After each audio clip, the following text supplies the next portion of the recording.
This is my home stop. This is Choctaw Durant. I know these player pools. I play here often. When I play circuit, a WSOP circuit, it's usually here. I don't grind the circuit all over the country, although one year I would love to do that. But this is my home stop. And so whenever I'm here, I feel comfortable. I know tons of people. I've just been feeling like ready to get in there and grind. Getting in and playing this event, our very first event. What are you playing? 40, 40, 40? Yeah. Okay, cool. Me too. Yeah? Don't tell anybody.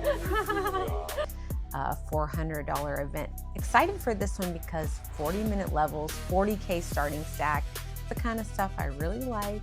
A big starting stack, great structure that really allows the better players to find good spots and rise to the top. Super excited. Came in though, and pretty quickly 4-bet jammed ace king into pocket aces and busted a bullet. So that was a little unfortunate for the amount of bigs I had. I was totally fine with the play, but it never feels good to come in and bust so quickly. But we rebought and played well. I could tell, I can always tell when I'm playing well, when I'm lacking focus, and when I'm locked in, and I felt locked in. So we got back in there and was playing disciplined, playing well. Opponents, we've been checking out the competition, making sure we're paying attention to other hands and what everyone is doing, because it's so important. That information will come back and be super useful when I'm in pots with them. Was lucky to get pocket kings and get a jam over my open with a gentleman had pocket fives in the big blind and took it as a jam. And we got to call off there and get a nice double to give us a stack. Once we got chips, we've been able to accumulate, but not a big stack. Pretty much this whole tournament so far, we've been having to kind of ride this small and middling stack. Every tournament's different. Sometimes you get really lucky in a ton of hands and you get to build up a huge stack and dominate. And sometimes you have to fight from the bottom. That's what's cool about poker though. It's like, every time it's different and there's so many ways to victory, and it's just about finding your way to victory each time. So that's what the track we're on right now. Are we going to be able to find our path to victory?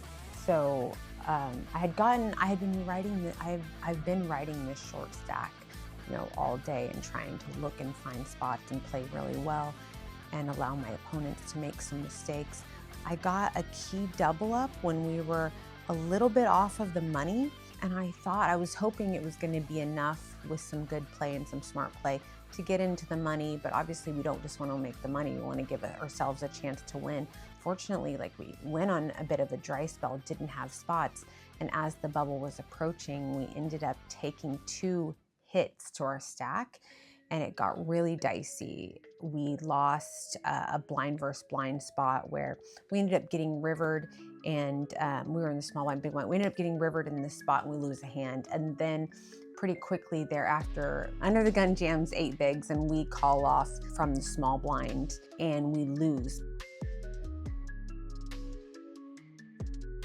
And we lose that flip there. That left us in a precarious zone and unsure whether or not we would make it into the money. We had sub 10 bigs, 7 off the money. ICM spot that you'll see, the biggest pay jump you'll see in a poker tournament for a long, long time is the direct money bubble.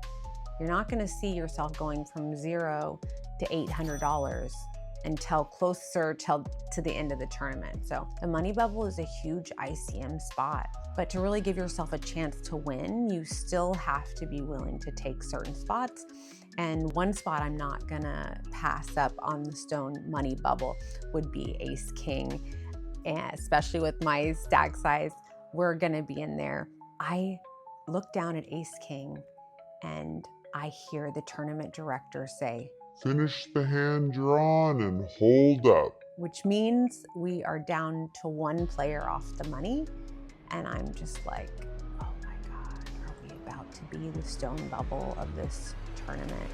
We get an open, hijack opens to 3 bigs, and we don't have fold equity at this time. We have folded our way down to very small stack. I think we had 7 bigs. We jam our ace king, we get called by queen jack suited, and honestly, I hated to see it. I would have liked him to have ace queen, ace jack, ace 10, ace anything, right? But queen jack still has significant equity against us, and right in the window, we see a queen. But there's a king right behind her.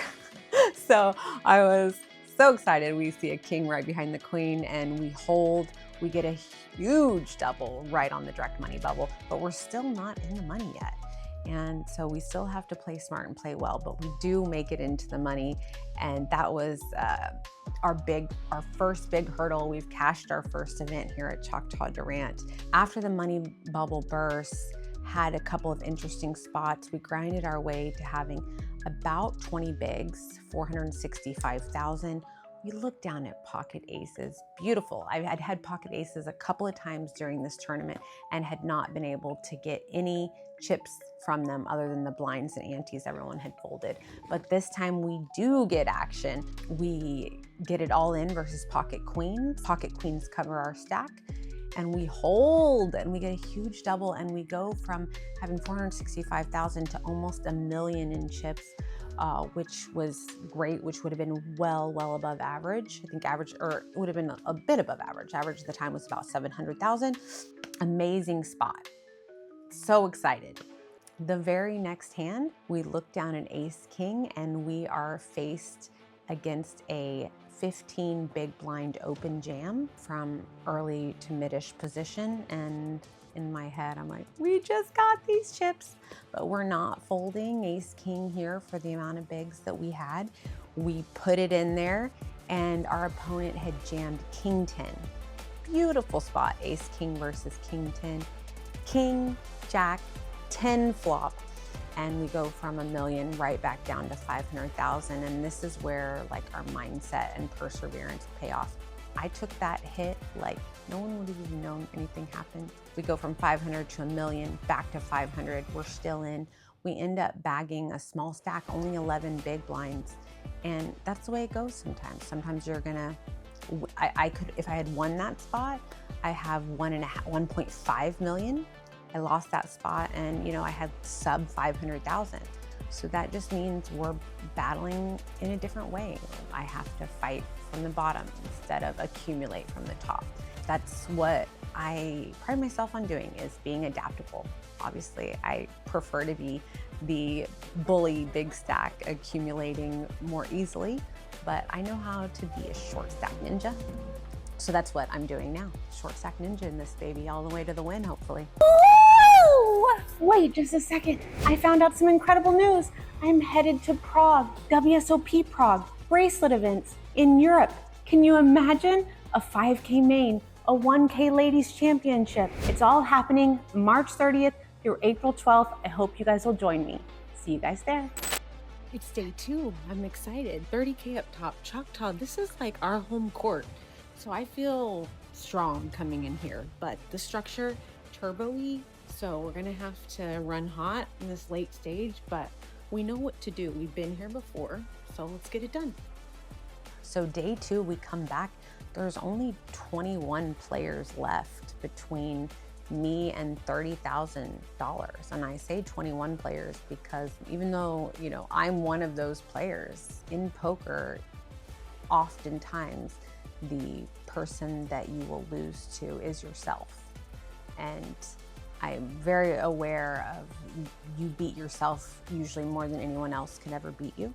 Pretty quickly, we got down to final 2 tables, 18 player redraw, and we do a complete redraw. My table was interesting. So I've done so much study in poker, a lot of my thought process is going into ICM. These are the final stages. The ranges are changing in certain ways. We're playing tighter, but also more aggressively. And the things I was seeing at my table were wild.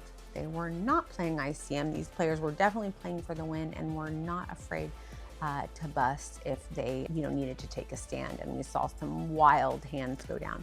And that has me adjusting my strategy in some situations, because if I can play smart and more stack preservation and allow my opponents to make mistakes and bust themselves, then we just kind of continue on.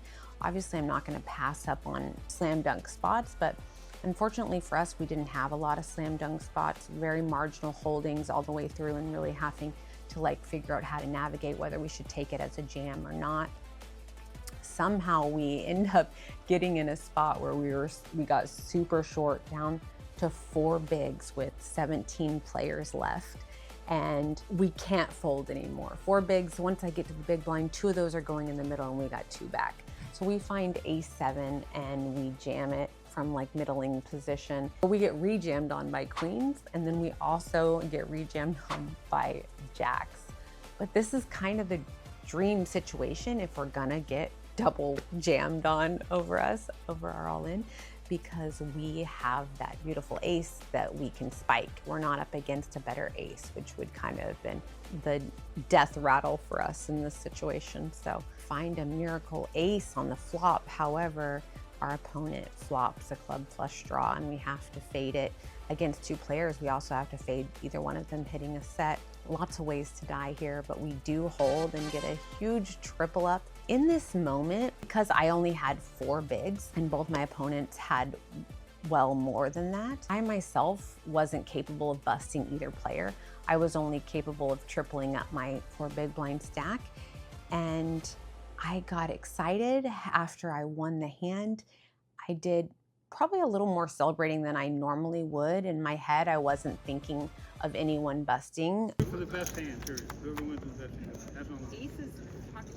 Ooh, right in the window. That's cool. That's cool.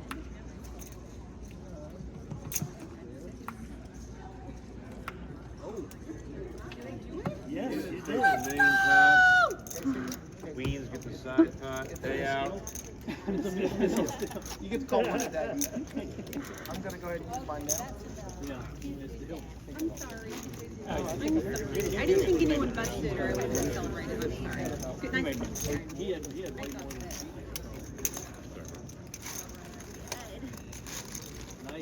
We're back in it.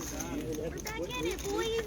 We're back in it. Although we actually did lose a player, I was only thinking, about the fact that I myself hadn't busted anyone, but had taken a few chips from my opponents. And yeah, in that moment, I got a little excited. And you guys can, I think there's a lot of controversy about whether or not we should be celebrating in poker or whether or not we should, really try to keep it super contained. And I've ridden the line on both before, but in that moment, my joy took over and I was a little emotional and overly excited. And whether or not that's right or wrong, I'm unsure. I'll let you guys decide for yourself. If it was too much, maybe it was. After our triple up, we lost a couple opponents, and before you even could know it, we were approaching the final table. I'm gonna get the one off the FT and a big pay jump. Pay jumps start getting big. ICM is actually the very highest right now as we are on the final table bubble. We're very short. We have 7 bigs. So good luck us. Approach the final table, I think you have like maybe 2K locked up, but there's 30,000 for first. So this is when it gets really serious. Like how you play it really matters. Huge pay jumps, and I won't pay more. Came into the final table as the second shortest stack, 1 stack shorter than me. Luckily, we did have one player, 2 bigger stacks got tangled in a spot, and one of those stacks busted. So now we were down to 9 because our final table started actually at 10. We were down to 9 and I was still the second shortest stack. Unfortunately for me, that other stack plate was playing very, very tight, and we also just had some marginal holdings. I did have a few spots. One, I passed up on a jam that I normally would jam, ace-8 offsuit, because my opponent, who was shorter than me, was approaching the big blind and was gonna basically be forced all in. So we didn't take that jam, we passed on it. Then our opponent, who was shorter than us, In the big blind, he gets it all in 7-8 versus 2 overs, and he spikes an 8 and he doubles. We also had another interesting spot where we looked down at Jack-10 offsuit from later position, but the big stack was in the small blind, and both the button and the big blind were tighter players. And because of that, I decided that this was one spot that I was gonna be willing to risk it. I really just needed to get through the big stack and the small blind, and I thought the other 2 players were likely to overfold. So we took that as a light jam, and it got through. But eventually we became the shortest stack. So we're on break, but the short stack, the one stack that was shorter than us, just doubled. And so now we're the big blind next hand, and blinds went up, which means we have 5 bigs, 2 which will be out. So we'll only have 3 bigs back. Basically, we're gonna be forced all in on our next hand most of the time. And yeah, so we just need to double here. So now it's time to just stretch, get myself ready, because we never prepare to lose, we prepare to win. So I'm not like counting myself out. Time to stretch, get my mind right. We're gonna go on a heater.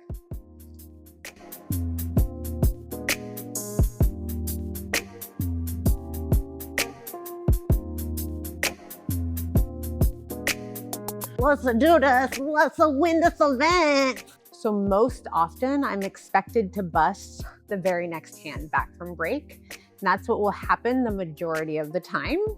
But sometimes we win. We eventually found a jam, ace-7, and got called by pocket queens. We were about to be in the big blind where we would be forced all in. So easy jam there, didn't spike an ace. We end up getting 9th, unfortunately, for about $2,400. So close to those big prizes that it's really painful, because, you know, in tournament poker, you grind so much, but it's so important to get those final top few spots where all the money is. But a final table, our very first event, and I'm excited for the main. I'm chasing my banner in the main, and that's what we're really, really after. It's the big one.